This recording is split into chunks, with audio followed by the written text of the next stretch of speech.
میں نے جیپ کا جائزہ لیا، پھر اسے سٹارٹ کیا اور اپنی کوٹھی کے گیراج میں لا کر کھڑی کر دی۔ میں لمبے لمبے ڈگ بھرتا برآمدے میں آیا۔ دروازہ کھول کر اندر گیا تو لڑکی غائب تھی۔ میں جلدی جلدی پورے گھر میں گھوم گیا لیکن لڑکی کہیں بھی نہ ملی۔ یہ میری اپنی کوٹھی تھی اور مجھے معلوم تھا کہ اگر برآمدے والا دروازہ بند کر دیا جائے تو باہر نکلنے کا کوئی راستہ نہیں ہے۔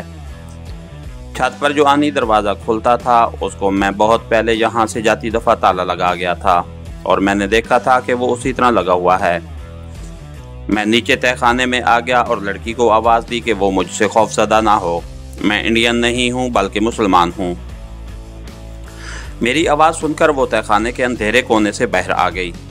اس کے چہرے پر دہشت اور خوف کے ساتھ اب حیرت کے اثرات بھی تھے۔ آنکھیں آنسوؤں سے بھیگی ہوئی تھیں۔ میں اسے اوپر والے کمرے میں لے آیا۔ وہ غم و اندوہ کی تصویر بنی میرے سامنے فرش پر بیٹھی تھی۔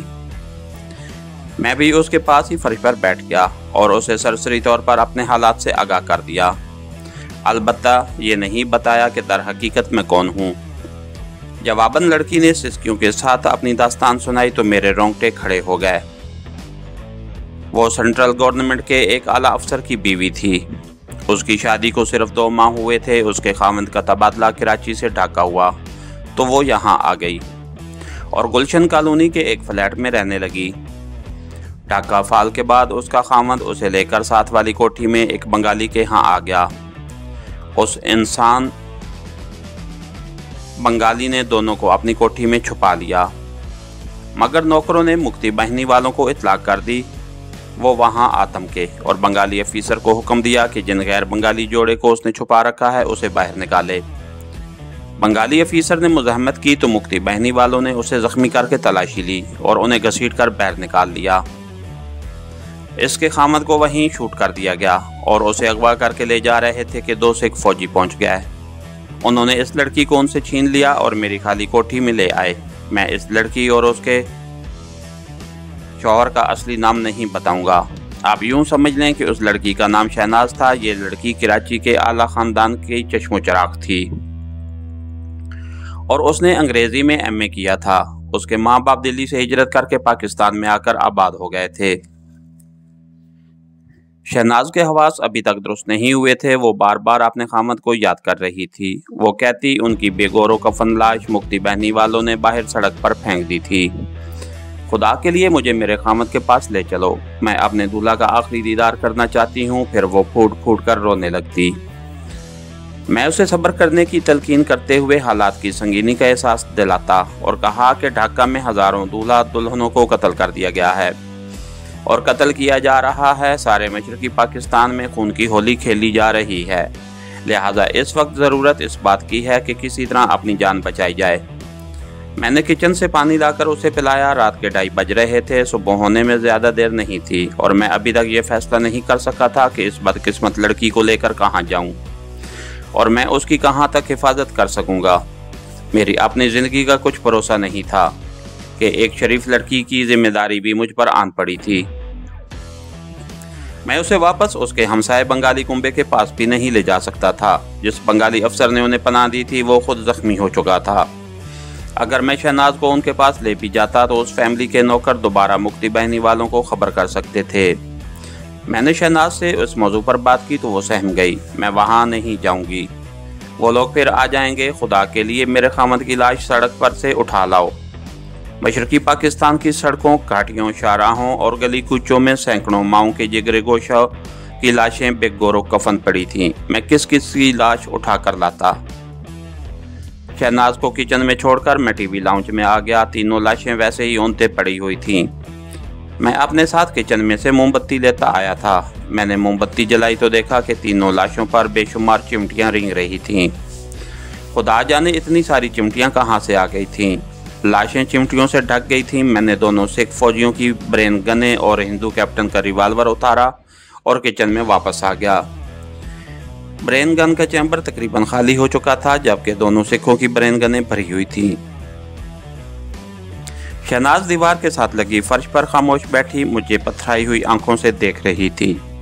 جلتی ہوئی موم بتی کی روشنی میں اس کا چہرہ بے حد غمگین نظر آ رہا تھا۔ شہناز کا رنگ کھلتا ہوا تھا اور وہ ایک خوش شکل لڑکی تھی۔ मैंने मोमबत्ती एक तरफ प्याली में यूं रख दी कि उसकी रोशनी बाजार वाली खिड़की और रोशनदान पर ना पड़े। सुबह होने वाली थी। अगर इंडियन फौज की कोई टोली गश्त करती इधर निकल आई तो सिपाही कोठी में खड़ी फौजी जीप देखकर अंदर आ सकते हैं और फिर हमारा जो हशर होगा वो मालूम था। मेरे दिमाग में तरह तरह के मंसूबे जन्म ले रहे थे। कभी सोचता कि किसी भिखारी का भेष बदलकर शहनाज को भी भिखारन बनाकर किसी कब्रिस्तान या मस्जिद में पनाह ले लूं, मगर हम मुक्ति बहनी वालों की तेज नजरों से नहीं बच सकते थे। बंगाली मुसलमानों की अक्सरियत हमारी दुश्मन हो रही थी। कभी ख्याल आता कि शहनाज को जीप में साथ लेकर नेपाल की तरफ निकल जाने की कोशिश करूं। ये बड़ा लंबा और कठिन सफर था। कदम कदम पर मौत फंदा लगाए हुए बैठी थी। अगरचे मैं इंडियन फौजी वर्दी में था, लेकिन किसी भी वक्त मेरा पांडा फूट सकता था। मोहम्मदपुर और मीरपुर की बस्तियों पर भी मुक्ति बाहिनी और इंडियन फौज का कब्जा हो चुका था। वहाँ कत्ले आम का बाजार गर्म था। बिहारी और पंजाबी औरतों को अगवा किया जा रहा था। मैंने जिंदगी में कभी अपने आप को इतना बेबस महसूस नहीं किया था। कोई रास्ता नजर नहीं आ रहा था। शहनाज भी सरासीमा थी। उसने धीमी आवाज में मुझसे पूछा कि हम कहाँ जाएंगे। मैंने उठते हुए कहा, पहले तो हमें इन लाशों को ठिकाने लगाना चाहिए। मेरे बेडरूम में एक तहखाना इस मकसद के लिए बड़ी मौजूद जगह थी। चुनांचे मैंने तीनों लाशों को घसीटकर उस तहखाने में फेंका और ऊपर से लकड़ी का तख्ता जोड़कर उस पर कालीन का एक टुकड़ा बिछा दिया। मैंने शहनाज से कहा कि जब तक हमें फरार का कोई रास्ता नहीं मिलता, इसी जगह छुपे रहना बेहतर होगा। मुक्ति बहनी वाले यहाँ भी आ जाएंगे। उसने कहा, ये कोठी लूटी जा चुकी है। मेरा ख्याल है कि कोई मुश्किल ही से इधर का रुख करेगा। ये कहकर मैंने किचन का जायजा लिया। वहां सिवाय चाय की पत्ती के खाने पीने की कोई चीज नहीं थी। नल में पानी भी थोड़ा थोड़ा आता था। मैंने शहनाज से कहा कि फौरन पानी स्टॉक कर दिया जाए। चाय की 2 केतलियां और एक पतीली खुदा जाने वहां कैसे रह गई थी। शहनाज ने पतीली नल के नीचे रख दी। अब सवाल ये था कि शहनाज को किस जगह छुपाया जाए। मैं अपनी कोठी की छत पर पहुंच गया। आसमान पर सितारे फीके फीके से लग रहे थे और शहर की तरफ कहीं कहीं आग लगी हुई थी। नारों की आवाजें भी कभी कभी आ जाती थीं। पिछली रात का अंधेरा आहिस्ता आहिस्ता दम तोड़ रहा था। मेरी निगाह छत पर एक तरफ बनी हुई पानी की टैंकी पर जम गई। ये टैंकी काफी बड़ी थी और मैंने खास तौर पर बनवाई थी। मैंने टैंकी का ढक्कन हटाकर देखा। टैंकी बिल्कुल खाली थी। शहनाज को यहाँ छुपाया जा सकता था। मैं नीचे आ गया और शहनाज से कहा कि सुबह हो गई तो मैं कुछ खाने पीने की चीजें लेने शहर जाऊंगा। जब तक मैं वापस ना आऊं वो ऊपर पानी की टैंकी में छुपी रहे। शहनाज ने कोई जवाब न दिया। अब वो जिस तरह भी मुमकिन था अपनी जान बचाना चाहती थी। दिन की रोशनी फैल गई तो मैंने शहनाज को ऊपर ले जाकर टैंकी में उतार दिया और ताकीद की कि मेरे वापस आने तक बाहर निकलने की गलती न करे। मैंने टैंकी का ढक्कन आधा खुला रखा और फिर मैं तेजी से नीचे आया। जिस फौजी की मैंने वर्दी पहन रखी थी उसके बटुए में 10-15 भारतीय करेंसी के रुपए वाले नोट भी थे।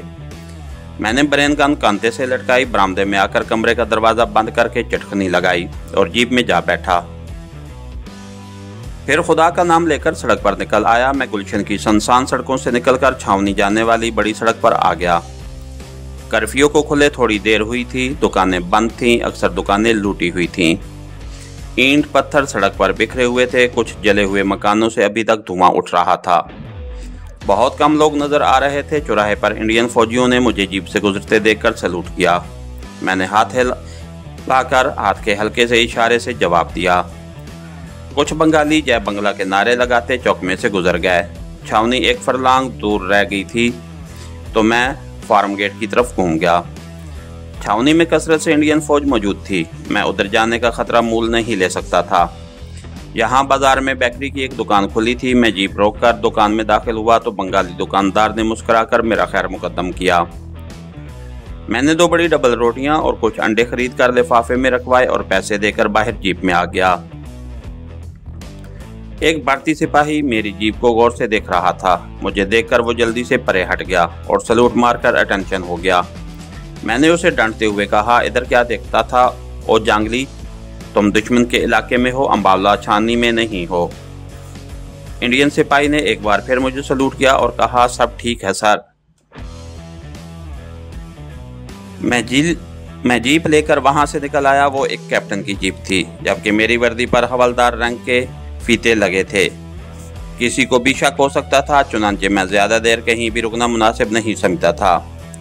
अगरचे इस वक्त ढाका में अफरा तफरी का सा आलम था और इस किस्म की हजारों इंडियन फौजी जीपें सड़कों पर घूम रही थीं, फिर भी मैं अपनी तरफ से किसी किस्म की बेहतियाती नहीं बरतना चाहता था। अब मुझे सिर्फ अपनी ही नहीं बल्कि एक बेकस लड़की की जान भी बचानी थी। फार्म गेट वाली सड़क से जीप निकालकर मैं गुलशन कॉलोनी की तरफ जा रहा था। जो ही एक मोड़ घूमा, सामने सड़क पर लोगों का छोटा सा हजूम नजर आया। करीब पहुंचा तो देखा कि मुक्ति बाहिनी के 4 आदमी एक गहरे सबज रंग की वर्दी वाले नौजवान को संगीनों की नोक पर सड़क के किनारे दरख्तों की तरफ ले जा रहे थे। बंगाली नारे लगा रहे थे, पंजाबी को मारो। मैंने बदकिस्मत नौजवान को वर्दी से पहचान लिया कि वो पाक फौज का सिपाही है। मैं उसे मुक्ति बाहिनी के हाथों मौत के घाट उतरने नहीं देख सकता था। मुक्ति बाहिनी वाले इस पाक फौज के जवान को संगीनों से छिलनी करने वाले थे कि मैंने जीप रोक ली। पिस्तौल तान कर मैंने जीप से छलांग लगाई और गर्ज कर कहा, ओए तुम जंगली लोग, इसको शूट नहीं करेगा। ये हमारी इंडियन फौज का कैदी है, इसे हमारे हवाले करो। मुक्ति बाहिनी वाले काफी आंखों से मुझे तकने लगे। मैंने एक हवाई फायर किया और एक बार फिर जोर से गरजा, ओए भाग जाओ नहीं तो एक एक को भून डालूंगा। ये हमारा कैदी है, इसे हम शूट करेगा। मुक्ति बाहिनी वालों ने अपने सामने इंडियन फौज के हवलदार को पिस्तौल ताने देखा तो बड़बड़ाते हुए दूर हट गए। पाक फौज का जवान अभी तक जमीन पर बैठा था। मैंने उसे हुक्म दिया, जीप में बैठ जाओ, तुम हमारा कैदी है, चलो डबल मार्च जांगली। उस फौजी के कंधे पर रैंक का कोई निशान नहीं था। फरार होने की कोशिश करते हुए उसने रैंक के फीते नोच डाले होंगे। शिकस्त के बाद फौजी ऐसा ही किया करते हैं। मैंने उस पर पिस्तौल तान लिया, जल्दी उठो, चलो चलो बैठो जीप में। वो खामोशी से मेरी जीप की अगली सीट पर जाकर बैठ गया। मैंने एक और हवाई फायर किया। लोगों का मजमा इधर उधर हो गया। मुक्ति बाहिनी वाले भी मुझे कोसते हुए वहां से चल दिए। मैंने जीप स्टार्ट की और तेजी से आगे निकल गया। मैंने पाक फौज के जवान से कहा, ओए ये तो मुझे मालूम हो गया कि तुम कौन हो, लेकिन तुम्हारी रेजिमेंट और रैंक क्या है? देखो, मुझसे झूठ मत बोलना, मैंने मुक्ति बाहिनी वालों से तुम्हारी जान बचाई है। अब तुम इंडियन फौज की कैद में हो। उसने मेरा शुक्रिया अदा किया और बताया कि वो 11वीं पंजाब रेजिमेंट का लेफ्टिनेंट है और उसका नाम इल्ताफ है। मैंने उसे डांट कर कहा, तुम झूठ बोलता है, तुम लेफ्टिनेंट नहीं, इंटेलिजेंस का कैप्टन है, हम तुमसे पूछ-गुछ करेगा। वो खुश शक्ल नौजवान सर झुकाए खामोश बैठा था। उसके चेहरे पर शिकस्त की हजीमत थी। मेरे डांटने पर उसने आहिस्ता से कहा, हाँ मैं कैदी हूँ और अब मुझे झूठ बोलने की कोई ज़रूरत नहीं, लेकिन जो कुछ मैं कह रहा हूँ सच कह रहा हूँ और मेरा ताल्लुक इंटेलिजेंस से नहीं बल्कि इंजीनियरिंग कोर से है। मैंने सख्त लहजे में पूछा, जब तुम्हारी रेजिमेंट ने हथियार डाल दिए थे तो तुम इधर मुक्ति बाहिनी वालों के हत्थे कैसे चढ़ गया? पाक फौज के जवान ने बताया कि उसकी ड्यूटी पोस्ट ऑफिस पर थी कि ढाका फाल हो गया और गैर बंगालियों का कत्लेआम शुरू हो गया। वो पोस्ट ऑफिस की इमारत में छुपा रहा। अब मौका पाकर वहां से भागा तो मुक्ति बाहिनी वालों ने उसे पकड़ लिया। आपने आते देखा तो ये लोग मुझे हलाक कर चुके होते। अगर आप ना आते तो ये लोग मुझे हलाक कर चुके होते। अब हम भी तुम्हें जिंदा नहीं छोड़ेगा। तुमने हमारे हजारों जवानों को मार डाला है, मैंने कहा। वो खामोश रहा। जब गुलशन कॉलोनी में दाखिल हो चुकी थी,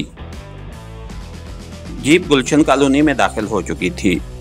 मेरी कोठी का गेट उसी तरह खुला था और कोठी का लान वैरान पड़ा था। जीप गैराज में खड़ी करके मैंने पिस्तौल निकाल लिया और लेफ्टिनेंट इल्ताफ अकबर से कहा, चलो अंदर चलो, खबरदार अगर भागने की कोशिश की तो शूट कर दूंगा। मैं उसे टीवी लाउंज में ले आया। पाक फौज का जवान यही समझे बैठा था कि मैं उसे शूट करने के लिए इस वैरान कोठी में लाया हूँ। मैंने उसे दीवार के साथ खड़ा कर दिया। पिस्तौल का रुख उसकी जानिब था। उसने कहा, अगर तुमने मुझे शूट ही करना था तो मुक्ति बाहिनी वालों से क्यों बचाया था? मैं मुस्करा दिया, पिस्तौल पेटी के साथ लगा दिया और उसके कंधे पर हाथ रख कर कहा, वो इसलिए कि मैं इंडियन सिपाही नहीं बल्कि पाकिस्तानी मुसलमान हूँ और तुम्हारा खून होते नहीं देख सकता। इसके साथ ही हमारी आज के एपिसोड का इख्तिताम हुआ। कहानीगार चैनल को लाइक कीजिए, सब्सक्राइब कीजिए और बेल आइकन को प्रेस कर दीजिए ताकि हर आने वाली नई वीडियो आप तक बर वक्त पहुंच सके। शुक्रिया।